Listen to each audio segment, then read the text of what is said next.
लोकसभा, विधानसभा किंवा ग्रामपंचायत निवडणुका म्हटल्या की साम दाम दंडभेद या नीतीचा अवलंब केला जातो। गावात दारूचा महापूर वाहतो, त्यामुळे गावागावात तंटे बखेडे होतात। परिणामी गावातलं समाजकारण गढूळ होतं।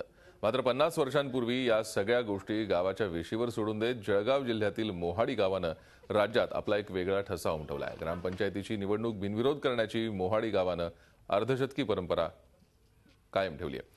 कोळी, बंजारा आणि गवळी या 3 समाजाच्या लोकांचं वास्तव्य असलेलं जळगाव जवळचं 3500 लोकवस्तीचं मोहाडी गाव आहे। या गावात ग्रामपंचायतीची निवडणूक लागली की गावकऱ्यांची एक बैठक बोलावली जाते। या बैठकीतच ग्रामपंचायतीच्या बिनविरोध निवडणुकीचा निर्णय होतो। गावातील सर्व समाजाच्या लोकांना समान स्थान देऊन सर्वानुमते 11 ग्रामपंचायत सदस्यांची निवड केली जाते। बिनविरोध निवडून आलेल्या 11 सदस्यांपैकी 6 सदस्य महिला असून 5 पुरुष सदस्य आहेत।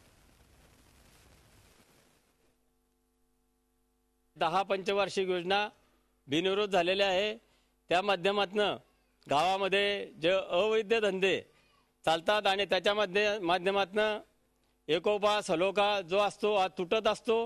गावामध्ये झगडे, मारामाऱ्या, तंटे हे होत असतात आणि या माध्यमातून गावाचा विकास होत नाही। बिनविरोधचा फायदा एक असा असतो, मागील वेळेस सुद्धा ही निवडणूक बिनविरोध झालेली होती। फायदा असा आहे की लोक एकमुखाने एकमताने निर्णय घेत असतात। ज्यावेळेस ग्रामपंचायत सदस्य हे एकमुखाने एकमताने निवडले जातात तर बाकीचे निर्णय सुद्धा एकमताने होतात। आमच्या गावातील पंचवार्षिक निवडणूक बिनविरोध झालेली आहे। आमच्या गावात काही भांडण तंटा वगैरे काही नाही। भाऊंच्या प्रेरणेने, आप्पांच्या आशीर्वादाने यावर्षी आमच्या गावाची निवडणूक बिनविरोध झालेली आहे।